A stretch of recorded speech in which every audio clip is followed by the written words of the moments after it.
এক গ্রামে থাকত এক দরিদ্র কৃষক রহমান। তার সংসারে ছিল স্ত্রী, 2 সন্তান আর একমাত্র সম্বল একটা গাভী। এই গাভীই ছিল তার ভরসা। ভোর হতেই রহমান উঠত। স্ত্রী ভোরের ভাত রান্না করত আর গাভীকে খড় খাওয়াত। তারপর রহমান গাভীকে নিয়ে যেত মাঠে। গাভী শুধু দুধ দিত না, জমিতে লাঙল টানতেও সাহায্য করত। রহমান বীজ ছড়াত আর গাভী মাটি চষত। সূর্যের তীব্র রোদে ঘাম ঝরত, তবুও তারা থামত না। বৃষ্টি নামলে ভিজতে ভিজতে কাজ করত। গ্রামবাসী অনেক সময় মজা করে বলত, মানুষ আর গাভী মিলে যেন একসাথে ফসল ফলাচ্ছে। দিন গড়িয়ে মাস কেটে গেল। ধান গজাতে শুরু করল। মাঠ সবুজে ভরে উঠল। রহমানের চোখে স্বপ্ন, এবার হয়তো সংসারে একটু সুখ আসবে গি। কিন্তু সুখ সহজে আসে না। হঠাৎ খরা দেখা দিল। নদীর পানি শুকিয়ে গেল, খেতে ফাটল ধরল। ধানগাছ শুকিয়ে যাওয়ার উপক্রম হল। রহমানের মন ভেঙে গেল। স্ত্রী চিন্তায় পড়ল, শিশুদের খাবারও কমে গেল। তবু গাভী হাল ছাড়ল না। প্রতিদিন মাঠে গিয়ে রহমানকে সাহায্য করল। গরমে ক্লান্ত হলেও থামল না।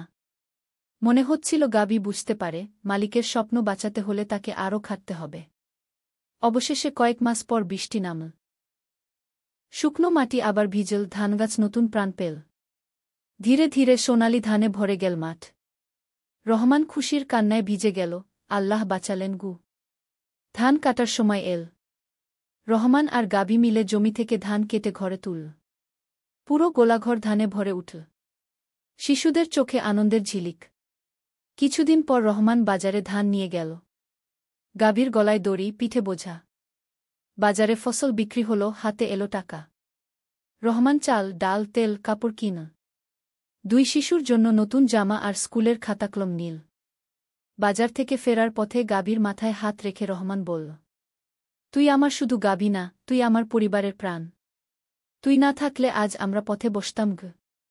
সন্ধ্যায় ঘরে ভাতের হাঁড়ি চড়ল। শিশুরা নতুন জামা পরে আনন্দে খেল। স্ত্রী খুশির অশ্রু নিয়ে রহমানকে বলল, এই গাভী আমাদের ঘরে আশীর্বাদ হয়ে এসেছে গ। রাতের অন্ধকারে রহমান উঠোনে গাভীর কাছে এসে দাঁড়াল। গাভী শান্তভাবে জাবর কাটছিল। রহমান তার চোখের দিকে তাকিয়ে বুঝল, নীরব গাভীটা যেন হাসছে। এইভাবেই গাভীর পরিশ্রম, ধৈর্য আর ভালোবাসায় বেঁচে ছিল পুরো একটা সংসার।